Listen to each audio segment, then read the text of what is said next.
How do you do? I'm Patricia Medina, your hostess for this performance at the Playhouse. Our drama is set in the beautiful city of Lisbon, Portugal. And the time is 1940. A time when Lisbon was almost the last port on the continent that offered escape to the victims of war in Europe. A small piece of neutral ground where men at war with one another walked the same streets, ate in the same cafes. Paolo's Cafe was the meeting place for foreign correspondents of the world's papers. Here, Lisa de Beck, the girl whose part I play, is writing to the British pilot she married only 2 weeks ago.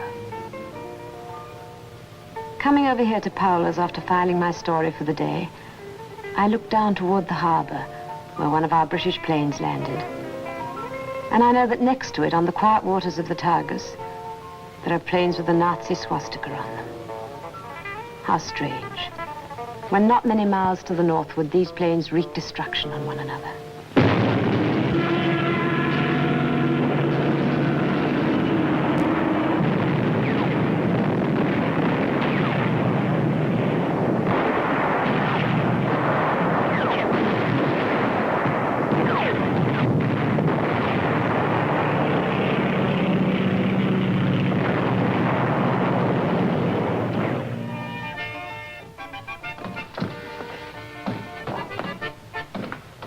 Lisa de Beck, for the love of Pete. Reed Wilson, I didn't know you were in Lisbon. I'm not. I mean to say I'm just between planes. I suppose you're covering this piece for the wire service, huh? Yes, sit down. Gosh, there's nothing I'd rather do, Lisa, but I've got to make a call at the consulate and I've got a story to file. Oh, you got a moment? All right, just for a minute. Good to see you again, gal. You look more beautiful than ever. Oh, not beautiful, but happy, maybe. Hey, you and Jeff. Yes, 2 weeks ago in London. Wonderful. Jeff's a great guy.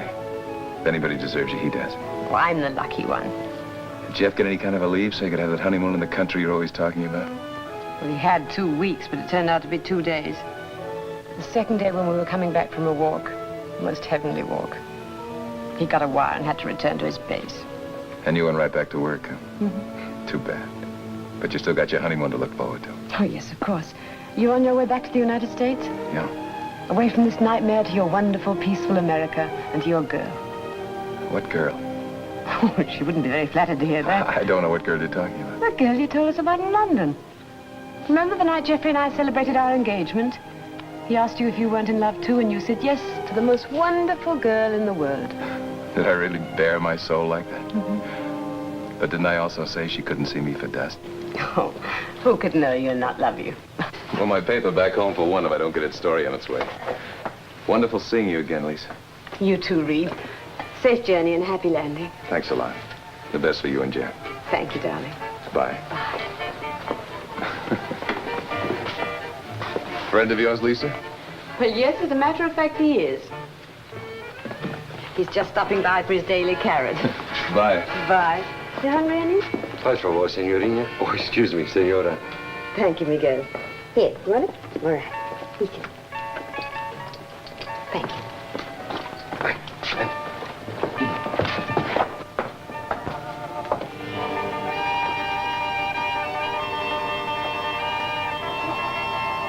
Jeffrey, my darling, there is music in the street now. Everyone turns and lifts his head at the sound of it. Peasants in town for the day smile as they wander by. Only the foreigners, the refugees hurrying from consulate to cable office. Only they do not hear the music. Or perhaps they do hear it, but far back in their memories. Oh, my darling, surely all this will be over soon. Hello, Chuck. Hello, Lisa. What's the matter? Something's wrong. There was a cable for you at the consulate. It's from the Air Ministry. It is from the Air Ministry, isn't it? Give it to me, please, Chuck. Lisa, maybe it's just a...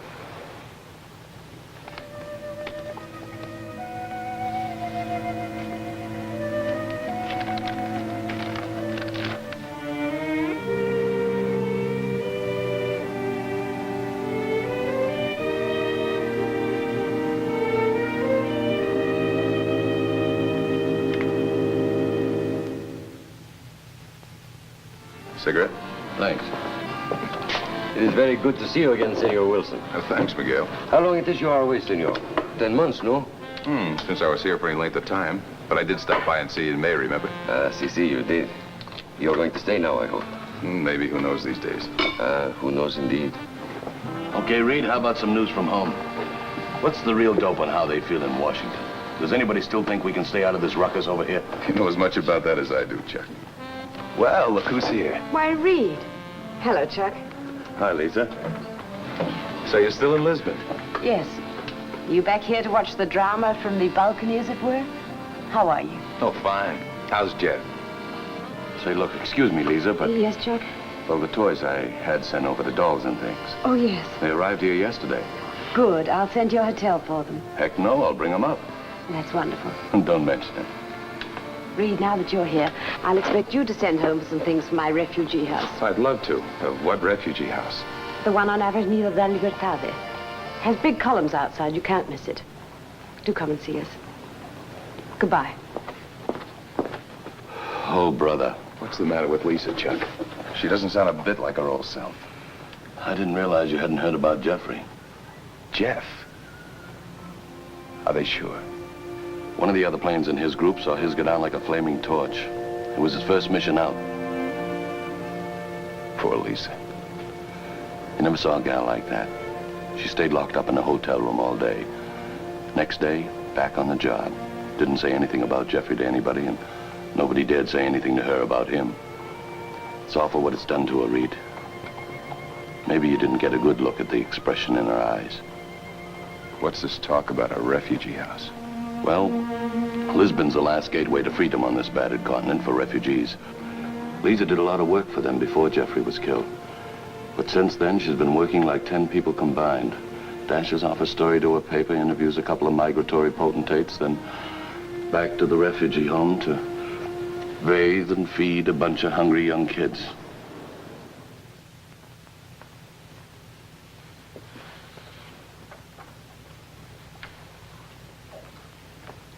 They're all asleep, sister. Good night.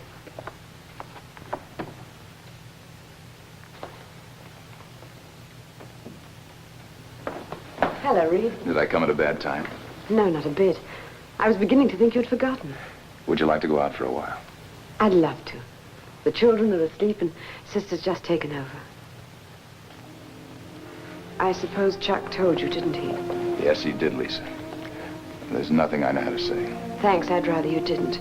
I wouldn't have mentioned it myself, only I just received a package from the Air Ministry with some of his personal belongings.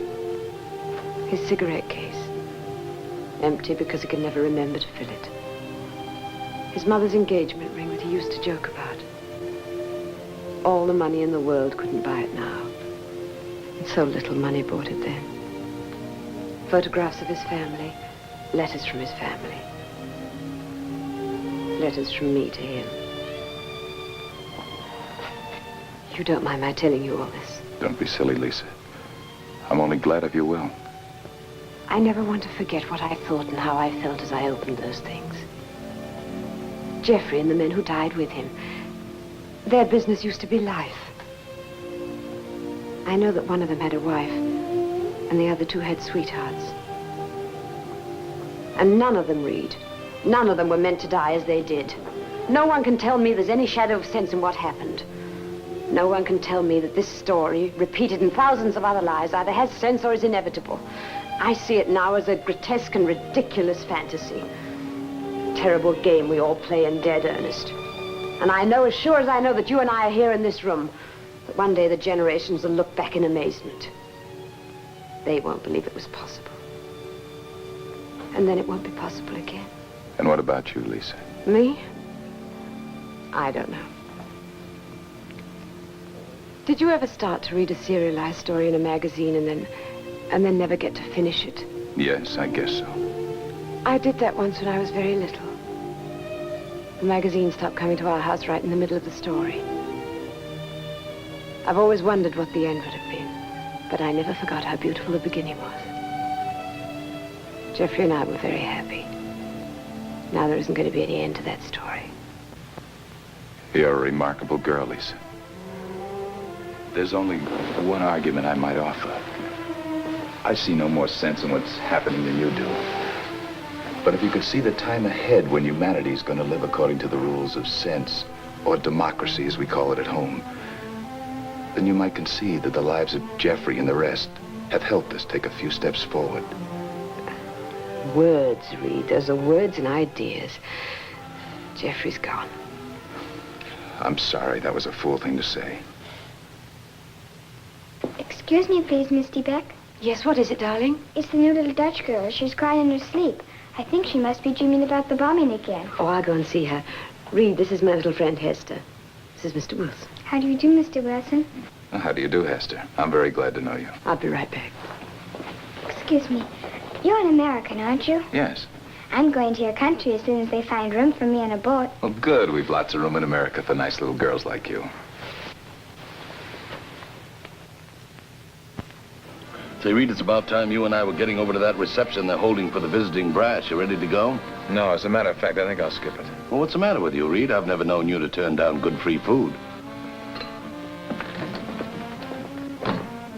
Oh, I don't blame you. What are you talking about, Chuck? Well, it couldn't be that you're waiting for one Lisa DeBeck, could it? Well, as a matter of fact, I am. I don't know why I mentioned it. You've been meeting her here every day for the past month. Nothing to it. After all, everybody hangs around this place. Oh, sure. Keep up the good work. You've had a miraculous effect on that gal. She's coming back to life. You're crazy. Maybe. So long, Chuck. So long. Oh, and I must remember to tell you, thanks 1,000 times from Hester. I wish you could have seen her face when she saw the doll. I'm glad you liked it. Any news about a chance of getting to the States? I'm afraid it's not too good. The people who are going to take her are ill, and heavens knows when she'll get there now. I only wish you could take my place in the Clipper. But I guess it's not as simple as that. Your place? Yes, I'm leaving next week sometime. Oh, your paper's calling you back. Yes. I hope you'll come and see us again soon. We'll miss you. I'll miss you, Lisa. Sometimes I don't think I can stand living on the edge of all this misery one moment more. I wish I were going to America, too. Well, why don't you come, if only for a while? You need a rest from all the work you've been doing. Don't be silly. How can I go to America? Marry an American. Marry me, Lisa, and go home to America with me. Oh, don't think I've got any wild illusions about it. I've thought about this before. Quite a bit in the last few weeks. Can I at least talk to you about it? There isn't anything to talk about, dear. It's a very gallant proposal, and I thank you. Oh, I know it sounds silly from your point of view. But I hope to heaven you see there's some sense to it. I'm not going to let you throw your life away in that ridiculous fashion, if that's what you mean. The answer, therefore, is no. Well, what's wrong with it, Lisa? Everything, of course. You'll have to be more specific than that. All right, then. I'll be extremely elementary. To begin with, is the girl you're in love with. And that's an argument for my side. How can that be an argument for your side? Don't you see it makes us equal in a way? I didn't want to talk about it, but you realize that I know how you felt and always will feel about Jeffrey. Well, you've lost that love. And that girl you mentioned, she doesn't love me. Then she must be an idiot. Not that I mean to insult her. No, you shouldn't do that. She must be an idiot anyway. Okay, we'll let it go at that. Now, can we start over again? All right, if you insist, but... Am I crazy or do you like me? You're not crazy. And you know I've always liked you. When I think of how often I've seen you in the last few months, I'm gonna be a darn lonesome guy when I leave this place, Mr. Beck. I'm gonna miss the sight of your remarkable face, the sound of your voice. And I'm gonna miss the companionship of a pretty remarkable gal I've been lucky enough to see quite a bit in the last few months. Lisa, don't you think that two people like you and me... Well, for instance, sometime this blasted war's gonna be over. What are you gonna do then? I don't know. Where would you go? To England, to Paris? Oh, no, I couldn't do that. I don't mean to be sentimental, but it just wouldn't be right for me now. It's like going somewhere because you like the hotel or because you enjoy the music. If the hotel's torn down or the music isn't there anymore, well, there just isn't any point in going. And that's my best reason for wanting you to come home to America with me. Make a new start, Lisa. Doesn't it make more sense for us to try and make one good life together instead of leading two half lives? I don't know. But even if it were possible sometime, I just couldn't leave my work now. Oh, for Pete's sake, Now, Lisa. listen to it practically. Suppose the only thing I did was to change 6 babies 7 times a day. Listen, I know how much work you do up there. But certainly that's one place where your qualifications aren't unique or indispensable. Anybody else can flip those kids in and out of dry clothes as well as you can. Actually, I haven't done much of that. But it isn't as easy as you think to get people to help. Reading to the children, for example. Not everybody likes doing that. And it does mean so much to them. But you do. I do what? Like to read to the children. Of course I do. I love it. You see, I couldn't leave them now. Even though I am very tempted to accept your most gallant Oh, proposal. quit calling it that. Lisa, will you make a date with me? Well, I certainly hope I'm going to see you again before you leave. No, I don't mean that. Will you meet me here at Paolo's 5 years from now? 5 years from now. That'll be February 1946. The war should be over by then. Oh, I hope and pray the war will be over a long time before that. Well, let's say we'll meet here the first February after the war's over. And if neither one of us has fallen in love or otherwise been entangled by then, you'll marry me? All right. It's a bargain? It's a bargain. And in the meantime, in case you've forgotten, I've been invited up to the refugee house tomorrow evening for tea with you and the kids. Oh, yes, they've been counting the days.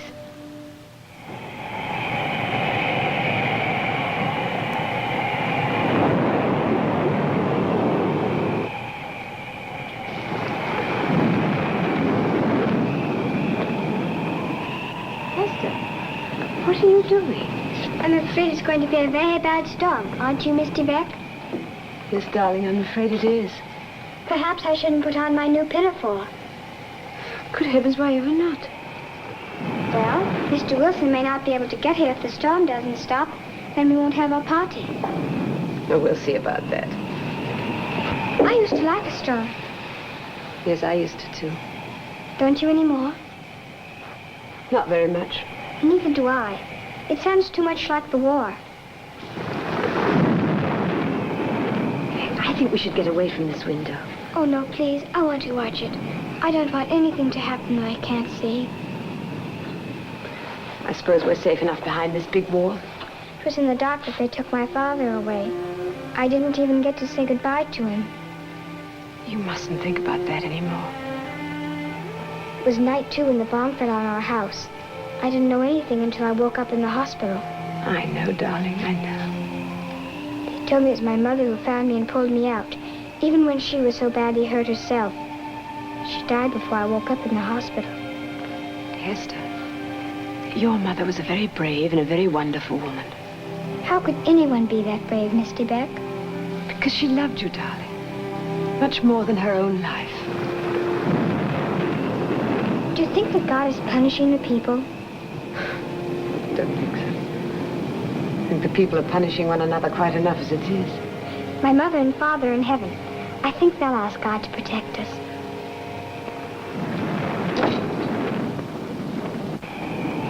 Hello, Reeve.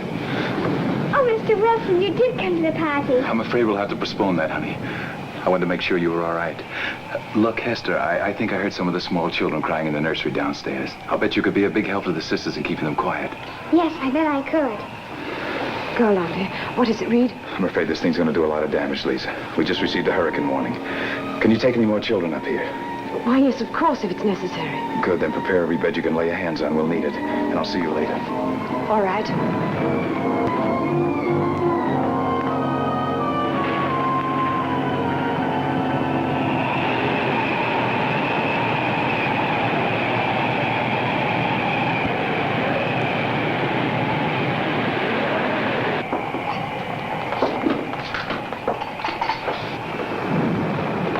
Did you take those things in the other room? Poor little thing, take her in there. What you do?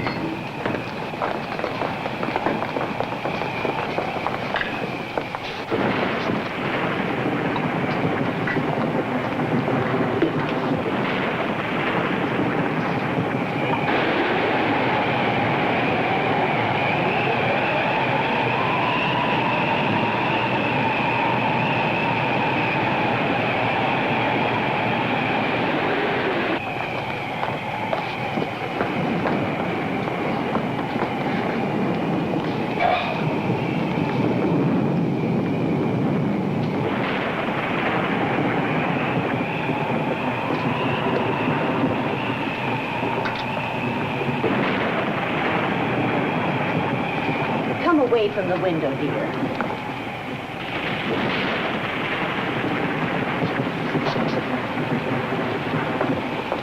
Do you suppose the lights are out all over the city? It's hard to tell in a storm like this. I wonder if the children upstairs are frightened of the dark. Oh, I'm sure they're all right. You know, it's hard for me to remember the time I was as small as those children upstairs. Of course it is, Hester. But you must realize you're almost 2 years older than they are. Here's a little girl we dug out of the rubble of a house. I think she's more frightened than she is hurt. I'll take her upstairs to Mr. Beck. Did she lose her mother and father, too? No, they're still looking for them. But I think they'll find them all right. And if they don't, she'll be alone in the world. Nobody's ever alone as long as they have friends. I'm alone. No, you're not. There's Mr. Beck who loves you very much. You like Mr. Beck, don't you? Oh, yes. Well, then, she's a friend to you, but she too needs help. She's all alone. Were her mother and father killed? No, but somebody that she loved just as much. Her husband.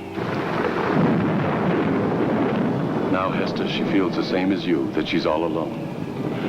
You should be a good friend to her. She needs one. But she has lots of friends. You and Mr. Wilson. I only have Mr. Beck. You mustn't think about that. I want you to remember this, though, that as long as you have one friend, you'll never be afraid.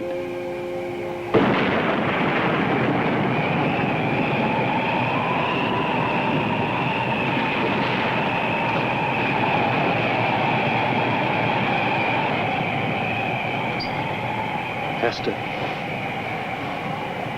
It's just like the war. No, it isn't. You mustn't be afraid of the storm. Bad as it is, it still does some good. You see, when the storm's over, the world is fresh and new and clean.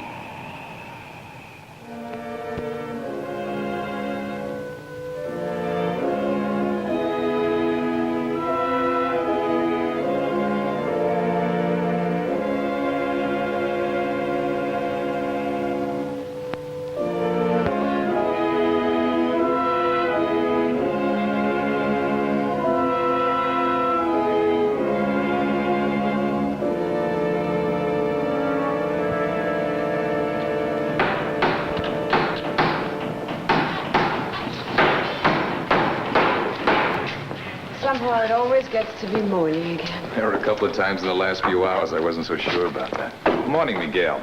Buenos dias, senora, senor. I see you got off pretty light. Oh, we do not have too much damage here. I fix cafe for you right away, eh? Oh, That's good. Those are welcome wonderful. words. Thank you.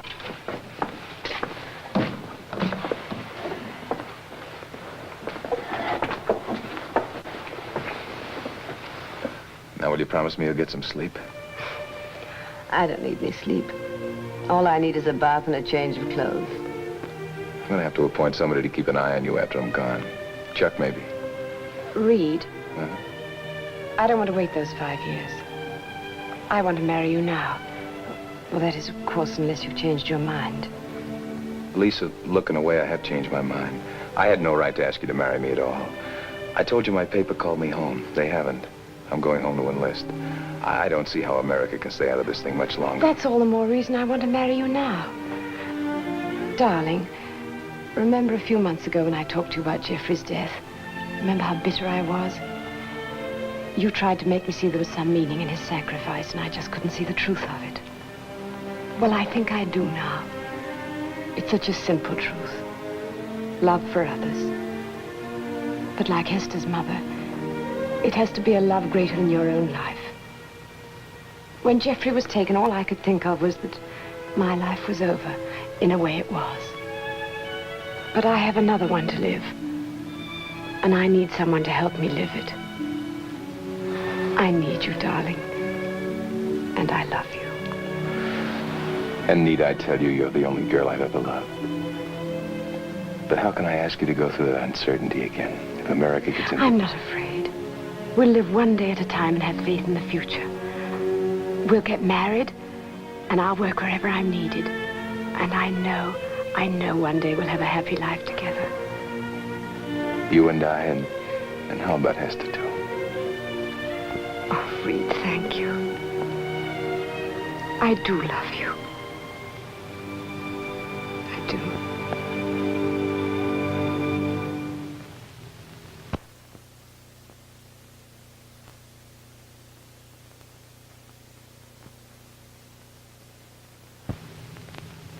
And now, on behalf of the Playhouse, may I thank you for being with us.